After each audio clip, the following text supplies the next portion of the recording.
So hi everyone, good evening. So we have today AR16 with me, Sanyukta Meena Bhattar from Akola, Maharashtra, and it's an amazing feeling to have Sanyukta here on this platform. Okay, she's one of the amazing students because she has scored 79 in CA final law. लोगों को जहाँ पर 40 आने की उम्मीद नहीं होती, she has scored 79. संयुक्त कैसा फील हो रहा है, मतलब what's the thought process, कैसा लगा when you saw your AR16? मतलब डायरेक्टली मेरिट चेक किया कि पहले मार्क्स चेक किया? नहीं नहीं, फर्स्ट तो मार्क्स चेक किया। मतलब अभी I also got a rank in inter ना, तो थोड़ा एक्सपेक्टेशन होता है और प्रिपरेशन भी उसी हिसाब अच्छा, से आपको किया इंटर में था। भी रैंक था? हाँ, कौन सा रैंक था आपको इंटर में? 31। 31। ओ, हाँ बहुत ज्यादा प्रोग्रेस है। हाँ, तो मतलब थोड़ा था ही कि आना चाहिए, बट पेपर्स इतने अच्छे, मतलब लाइक टू दैट सेटिस्फेक्शन नहीं गए थे, तो थोड़ा डर भी था कि आएगा या नहीं आएगा। बट जैसे ही टोटल देखा, तो टोटल के बाद तो लग ही रहा था कि नहीं, अभी 580 है तो होगा ही रैंक। देन पापा को बोला कि फटक से मेरिट चेक करो। तो I was not at all expecting कि टॉप 20 के अंदर आएगा। मतलब it was my wish to come under top 10 and top 20 like that. But top 20 तो मैंने भी एक्सपेक्ट नहीं किया था। Like I was myself also very surprise जब मैंने देखा रैंक तो। So what was your reaction when you saw like it's AR16 मतलब? या फर्स्ट तो आई जम्प्ड एकदम, एंड देन मतलब लाइक रोना ही आ गया मुझे देख के एकदम। एंड पापा भी मतलब लाइक पापा is also like have given exams but he has not cleared. Okay, but okay. वो टैक्सेशन में ही काम करते हैं, लाइक बेसिकली सीए का ही पूरा कर लेते हैं वो।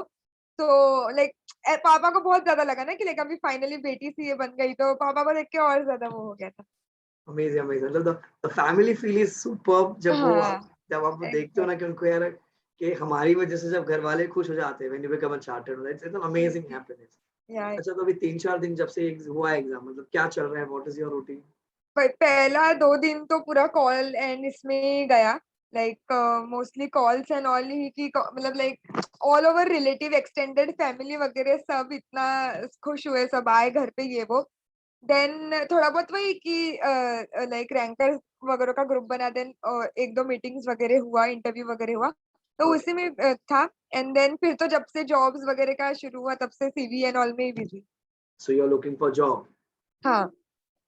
अच्छा, मुझे ये बताओ, आपके टोटल में से मतलब जो आठों सब्जेक्ट है, सबसे हाँ, फेवरेट सब्जेक्ट कौन सा था? फेवरेट तो एफआर, मतलब हाँ, एंड सबसे ड्रेडलीस्ट सब्जेक्ट इसके बहुत डर लगता था? ऑडिट। ओके। नहीं, बट एक्चुअली मुझे कॉस्टिंग में भी बहुत डर लगता।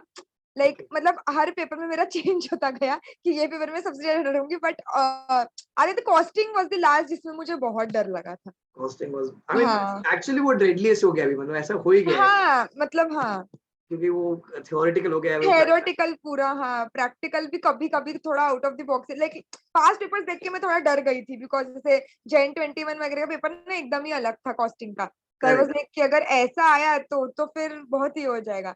बट लाइक अच्छा हुआ इतना एकदम नहीं आया था हम But लोगों का। 580 score and AR16, it's an amazing feeling. And जैसे मैंने आपसे जब फोन पे बताया कि मतलब वी वर लाइक कि ठीक है 70 प्लस है मार्क्स, ठीक है, but when my office guy said कि सर 79 मार्क्स आया है, आई एम शॉक्ड। कैसे कैसे तो 71 मार्क्स गेटिंग थियरी पेपर में लोग तो दो अटेम्प्ट मिला के नहीं आते, आपको अकेले आए हैं। तो what was your strategy? Because क्या होगा ना, you are a role model to lot of aspirants because it's 31 ranker in. आपको फाउंडेशन में भी रैंक था कुछ? सीपीटी था हमारे वक्त, तो सीपीटी में रैंक का तो नहीं होता था। हम हाँ, तो हमारे टॉप वक्त 10 रैंक।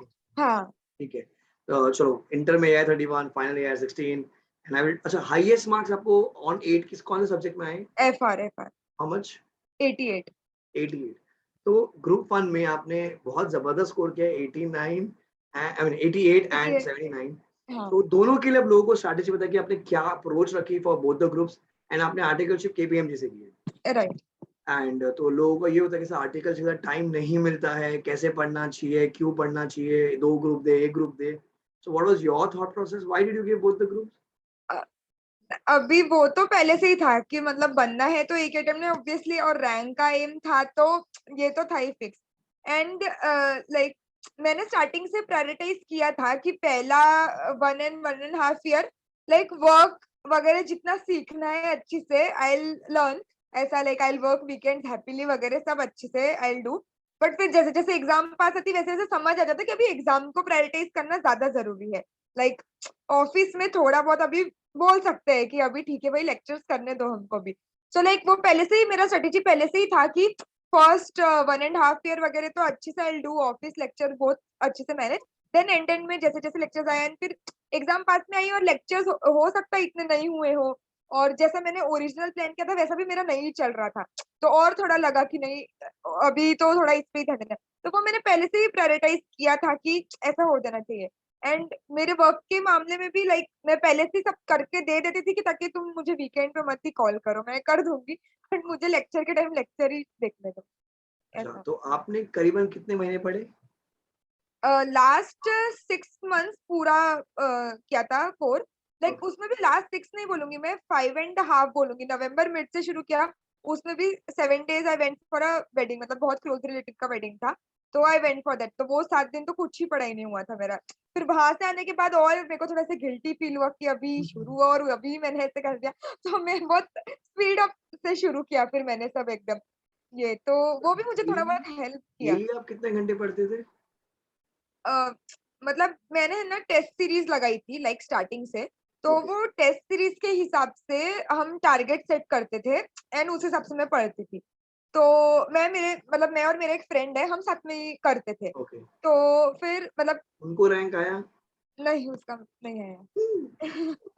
नहीं बट मैंने ऐसा कुछ नहीं किया। नहीं, नहीं, नहीं, I am just asking in general, I am just asking in general. नहीं उसका मिस हुआ।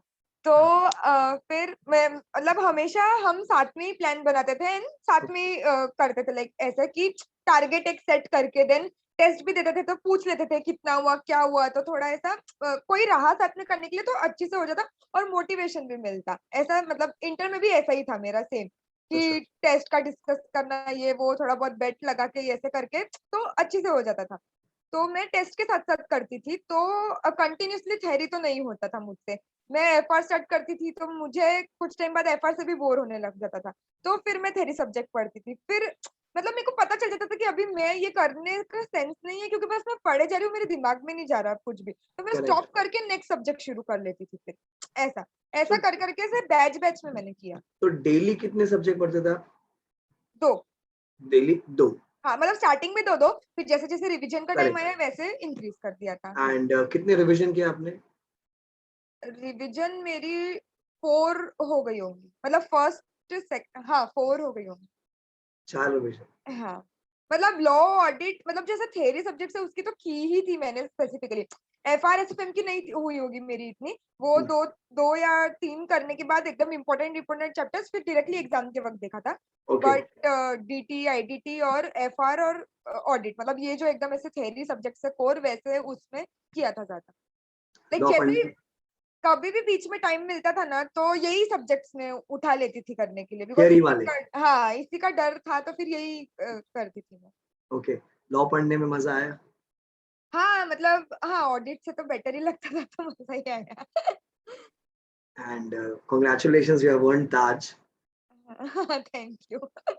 Will be going it very soon and see that's the reason. क्योंकि पहले क्या होता था, हमेशा लोग 40-45 एम करते थे कि 40 आ जाए थियरी है, 40 आ जाए थियरी है। Now the approach has change drastically. Now people are like, नहीं 70 आ जाए क्योंकि खाना मिलेगा।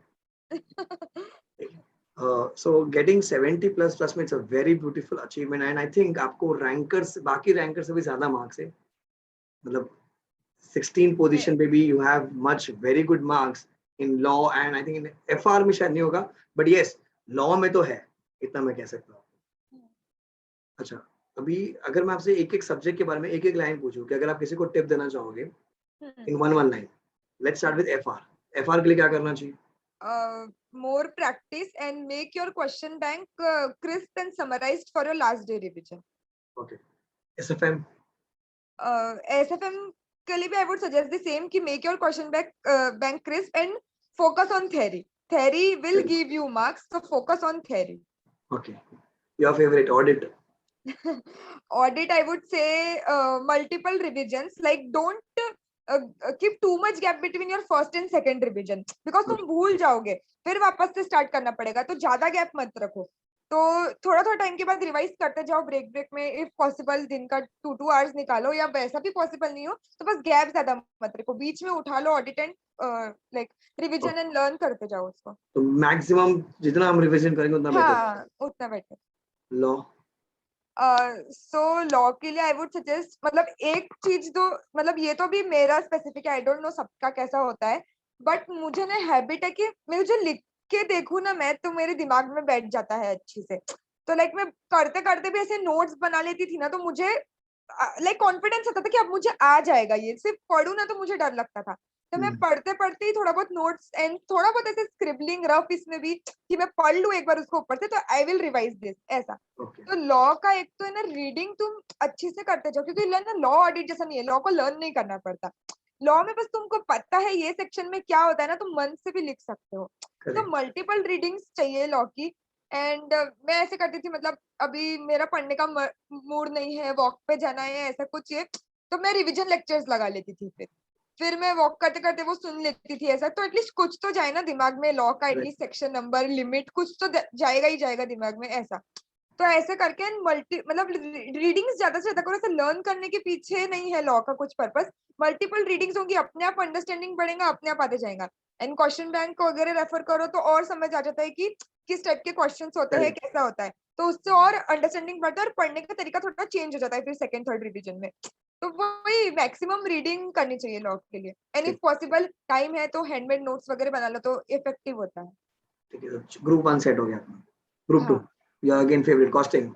कॉस्टिंग तो अभी आई वुड से कि मतलब based on the past trends, costing का थ्योरी ही ज्यादा होते जा रहा है। लाइक दिसंबर में 55 मार्क्स था हमारे इसमें, तो आई फील लाइक कि 60 65 मार्क्स थ्योरी ही था। ओके। तो आई वुड सजेस्ट कि जैसे अभी ऑडिट पढ़ते हैं वैसे कॉस्टिंग पढ़ो, बिकॉज उन दे नीड कीवर्ड्स, मतलब we can write generic answer, मतलब our view point is also right about that problem, but they need key points. तो की करेक्ट। पॉइंट्स चाहिए उनको, तो जैसे यू लर्न ऑडिट वैसे ही यू लर्न कॉस्टिंग का theory. And then practical aspect के हिसाब से देखो तो 10 15 मार्क्स का प्रैक्टिकल क्वेश्चन तो ऐसे आता है जो देखा हुआ होता है, तो इट इज मैनेजेबल, इतना एकदम आउट ऑफ द बॉक्स नहीं जाएगा। और एक हाथ क्वेश्चन आएगा जो थोड़ा अलग ही रहेगा, मतलब नहीं नॉर्मली जल्दी से किसी को भी आता है, मतलब अनलेस एंड अंटिल उसका नॉलेज बहुत ही अच्छा है कॉस्टिंग का। करेक्ट। तो मेरा भी यही था कि कोई एकदम ही नया क्वेश्चन आ जाए उसमें जाके मैं मतलब अंडर कॉन्फिडेंट हो जाओ, एग्जाम में ही नर्वस हो जाओ, इससे अच्छा मैं थ्योरी पे फोकस करती हूँ कि एटलीस्ट थ्योरी तो मार्क्स बचा ही देगा कुछ में, 4 में से 2 तो मिल ही जाएगा ब्रेक ब्रेक करके देंगे 50% तो। मार्क्स तो मिल ही जाएगा। हाँ वही एग्जैक्टली तो मेरा वही, क्योंकि कॉस्टिंग में अगर तुम कंट्रीब्यूशन ही रॉन्ग निकला तो फिर तो तभी गया ना, मतलब आंसर ही चला गया। तो इसलिए फिर मैंने थ्योरी पे ऐसे ज्यादा ये किया था कि कॉस्टिंग में अगर हो सकता है तो थ्योरी से। तो अभी तो आई वुड सजेस्ट वही कि प्रैक्टिकल को कॉस्टिंग का थोड़ा कम भी किया तो चलेगा, but theory do as audit only ऐसा। पेपर नंबर 6 क्या था आपका? इकोलॉ इकोलॉ कितना है इकोलॉ में? 71। 71 इकोलॉ, ठीक है। तो इकोलॉ तो ओपन बुक है, तो उसमें तो कुछ है नहीं। हाँ वही। तो मैपिंग बस करते हो इंडेक्स। सोच समझ के चूज करो भाई, हमारे इसमें तो इकोलॉइज अबव एवरेज निकला, बाकी सब एवरेज निकले। Paper number 7 DT, what was your strategy हाँ, फॉर डीटी? तो डीटी के लिए व्हाट आर टारगेटेड ना कि एक समरी, मतलब कोई भी फैकल्टी का तुम लेक्चर लेते हो तो एक समरी बुक होता ही है उनके इसमें। तो फर्स्ट रिवीजन के वक्त है ना, मैं मेन बुक से पढ़ती थी, मतलब मॉड्यूल तो मैंने नहीं रेफर किया डीटी का इतना। जो मेन बुक्स होती है ऑथर की वो रेफर की। एंड मतलब तभी पढ़ लेती थी, एंड वो पूरा पढ़ने के बाद ना मैं तभी रिवीजन करती थी उसका। तो मैं रिवीजन करती थी समरी बुक से। तो समरी बुक पढ़ी होती मैंने, तो तभी के तभी मैंने पढ़ा है पूरा इन डिटेल वाला, तो मुझे पता है कि उसमें वो मिसिंग है। तो मैं वही नोट्स लिख लेती थी, जो भी एक्स्ट्रा ऐड करना है, क्वेश्चंस देख लेती थी, मॉड्यूल्स एक बार ओवरलुक कर लेती थी कि क्या क्या है। तो लाइक कुछ क्वेश्चंस जो ट्रिकी है, मैं वही समरी बुक में नोट्स लिख लेती थी कि refer this question for this okay, concept. तो आप तो मैंने मैपिंग क्रॉस लिंक करते थे खाली? हाँ, तो मतलब मेरा टारगेट ये था कि मैं एक ही बुक करूं आखिरी के दिनों में, और उसी को इतना समराइज करूं कि मेरा 1.5 डे वो उसी में सब हो जाना चाहिए, क्वेश्चंस एंड ऑल एंड सब। तो लाइक और फिर खुद का भी मैं नोट्स लिख लेती थी कि लाइक जैसे पीजीपीपी वगैरह क्वेश्चन करो तो लाइक हर पीजीपीपी के सामने you will get a new adjustment, ये अग्री। डेबिट है इसको ऐड करो, ये ऐसा वो जो भी है, अलाउेबल डिसअलाउेबल ऐसा। तो मैंने फिर क्या किया था, मतलब 2 3 बार मैंने क्वेश्चंस देखे होंगे एकदम जो स्टार मार्क करे होंगे वो, बट मैंने क्या किया था, करते करते एक लिस्ट बना लिया था। तो लास्ट डे पे इंस्टेड ऑफ डूइंग क्वेश्चंस और उसमें टाइम डालने से अच्छा मैंने वो लिस्ट ही पढ़ लिया था कि मुझे पता है ये एडजस्टमेंट आएगा तो ऐसे ही करना है करके। ओके। तो जैसे डीटी एडीटी दोनों के लिए मैं यही बोलूंगी कि तुम्हारे खुद के जो ट्रिकी पॉइंट्स जो तुमको पता है तुम भूल जाओगे, जैसे ना मेरे को तो रेट्स में भी कभी कभी बहुत कंफ्यूजन है, लाइक 2-3 टेस्ट में मैंने रॉन्ग किया तब मुझे समझा कि मैं इसमें भी भूल सकती हूँ, तो मैंने वो भी लिखा अलग से कि अच्छा। जो चीज में तुमको पता है ट्रिकी है कंफ्यूजिंग है, जो चीज एकदम ही न्यू है अपने को नहीं सूझेगा, लाइक फर्स्ट क्लिक में नहीं आएगा, कोई क्वेश्चन देख के ही अपने को पता चला, तो उसका एक लिस्ट बना लो, तो लाइक तुम्हारा 2-3 पेजेस का एक लास्ट डे रिविजन नोट्स बन जाएगा जो तुम एग्जाम के पहले फटक से देख लो, एंड कुछ आ गया बाई चांस उसमें से या कुछ भी क्लिक हो जाए तो फिर फटक से क्लिक हो जाएगा instead your of doing whole weakest point question. You make your strength. हाँ मतलब जो तुम भूल तुमको पता है तुम भूलोगे मिस्टेक करोगे, वही लिख लो ताकि वही एक बार आंखों के सामने से देख के जाओगे एग्जाम के पहले उतना सा तो याद रहेगा ऐसा। सो आपने बहुत सही चीजें बताई है। वन लाइन मोटिवेशन मतलब आपको क्या ऐसा बार बार फिट करता था कि नहीं, I have to give both the groups, I have to aim for a rank? What was that one line जो आपको बार बार ड्राइव करती थी? तो कैसा होता है कि 1.5 साल की जर्नी होती है, 6 महीने के लास्ट 6 महीने, फिर लास्ट के 2 महीने, लास्ट के 1.5 महीने, लास्ट के 15 दिन, एग्जाम के वो 16 दिन बहुत इरिटेट करते हैं। हाँ वो तो तो है। What was that one line जो आपको हमेशा ड्राइव करा कि नहीं, मेरे को पढ़ना है, मेरे को पास होना है? लाइक एक तो ये होता था कि पापा के लिए करना है बिकॉज पापा का सीए नहीं हुआ, तो एक ये था कि पापा के लिए करना है, एंड दूसरा भी ये था कि अभी इतना तक आ गए हैं अब थोड़ी छोड़ सकते हैं, लाइक अभी कर लो कुछ टाइम कर लो, लाइक मैं भी बहुत इस जर्नी में like everyone gets frustrated and everyone is bound to get frustrated Agreed. होता ही मतलब लाइक दिस 8 सब्जेक्ट्स इतनी सारी बुक्स नोट्स सब करके होता है, मतलब लाइक सभी का होता है ब्रेकडाउन तो एक ना एक दिन आता ही है, बट वही फिर लाइक ऐसा होता था तो मतलब एक तो ये ख्याल आता था कि अभी पापा के लिए कर लो पापा को ये हो जाएगा एकदम अच्छा, एंड दूसरा ये कि अभी इतना तक आ गए अभी क्या ये करना ना, लास्ट वही लेवल। फिर लास्ट लेवल है कर लेते हैं आगे एटलीस्ट रहेगा कुछ एकदम अच्छा जॉब वॉब के लिए हेल्प हो जाएगा इसी में कर लो अच्छे से, तो वही मतलब सभी को होता है ऐसा, तो आई वुड सजेस्ट कि एक बार तुम्हारे दोस्तों से बात कर लो थोड़ा, लाइक स्कूल फ्रेंड से या जो तुम्हारे साथ सीए में भी है बिकॉज उनको भी सेम लगता है, थोड़ा तुम बैठ के हंसी मजाक वगैरह करोगे थोड़ा मूड चेंज होगा, फिर अपने आप जब थोड़ा टाइम पास हो जाता है ना तो यू फील गिल्टी कि यार चलो अब 1 घंटा चला गया अब रिफ्रेश विल स्टार्ट स्टडी, तो मेरे साथ भी ऐसा ही होता था लाइक बहुत कुछ कुछ जैसे ऑडिट वगैरह करके तो मुझे बहुत ये हो जाता था, तो आई वुड मतलब मैं मेरे फ्रेंड को कॉल कर लेती थी कि क्या ये वो, फिर हम दोनों मिलके थोड़ा बोल देते थे कि क्या है ये वो, बट एंड हमारा ऑडिट को गाली, कंक्लूजन यही ऑडिट के टीचर को गाली, आईसीआई को गाली दे दो, ठीक है? बट हमारा कंक्लूजन यही निकलता था कि अब क्या ऑप्शन है करना ही है ये, करना ही है। फिर कर लो, अभी ऐसा बोल दिया ना 4 बातें हो गया माइंड फ्रेश, अभी कर लो तो कर लो ऐसा, थोड़ा सा रिफ्रेश हो जाओ फैमिली से बात कर लो, कोई तुम्हारा फेवरेट सीरीज मूवीज कुछ गाना सुन लो, एंड देन अपने आप आधी 1 घंटा भी जाता है ना तो फिर दिल को चुभता है कि यार अभी चला गया इतना टाइम अभी कर लेते हैं कब आएगा ऐसा टाइम, तो अपने आप फिर मोटिवेशन आ जाता है करने का कि कर लो। So great tips, and trust me, you're gonna be an amazing speaker in future, I would say. And एक suggestion दूंगा, don't stop your studies here only. It's या long way journey. I think you are 21 right now. First attempt CA तो education चलते रहना चाहिए. A lot of things CFA, IAS and MBA, CAT मतलब बहुत कुछ है करने के लिए, and इतना competitive world है, so कुछ ना कुछ तो आपको करना ही पड़ेगा, नहीं तो या रेस में लगे हैं लोग. हाँ And trust me, it's very, जैसे one of my students उसका मैंने लास्ट अटेम्प्ट में इंटरव्यू भी लिया था. He's in IMC and ranker है वो भी, and he went to अच्छा IMC. तो मतलब ओके है, लोग पढ़ते हैं एंड हाँ लोग हाँ बहुत कुछ करते हैं. CFA भी लोग करते हैं, कोई अब्रॉड जाता है. And the feel that you said कि वो पापा के लिए करना है, एंड ट्रस्ट में मैं हमेशा कहता हूँ कि मतलब एक फैमिली के लिए वो होता है ना कि नहीं हो रहे तो उनको देखो यार, उनके लिए कर लेते हैं. हाँ एंड आपके जैसे you're a role model to lot of girls, lot of boys, मतलब lot of students कि यार कि अगर ये कर सकते हैं तो हम भी तो कर सकते हैं. And coming from Akola and doing it, it's an amazing feeling. Trust me, the मुलगी शिकली प्रगतिशाली. And trust me, I've earned Taj, and a lot of people will be going to Taj. And देखो वादा किया मैं लेके जाऊंगा, पर yes आगे पीछे हो जाएगा, but definitely लेके जाऊंगा. We'll mutually decide. या And thank you for giving me a chance to take your interview, and thank you for studying through me. And या do recommend to others and give guidance. अगर कोई आपसे कभी भी पूछे कि हमें क्या करना है, बिकॉज क्या होता है कि आज यूट्यूब जैसा एक मीडियम के थ्रू आप you can reach lot of people. So if Yeah. someone is contacting you, I would advise कि हमेशा मतलब मदद सबकी करना, Yeah, sure. क्योंकि देखो क्या है, कहीं ना कहीं किसी ना किसी को दुआ लगेगी. हाँ, तो मैं हमेशा कहता हूँ दुआ में याद रखना. ठीक वो है, तो है. चलो. Thank you everyone and all the best for your life Sanjukta and God bless you, make your parents very proud. आगे जब भी आप करो, जो भी करो, दिल से करना, अच्छे से करना. Thank you. बोलना मत रिश्ता बंद खत्म नहीं हुआ अपना, यहाँ तो रिश्ता शुरू हुआ है अब तो. हाँ. Welcome to the family, welcome to the club. कहीं ना कहीं तो फिर टकराएंगे. Yeah, sure. Okay, Thank thank you. you.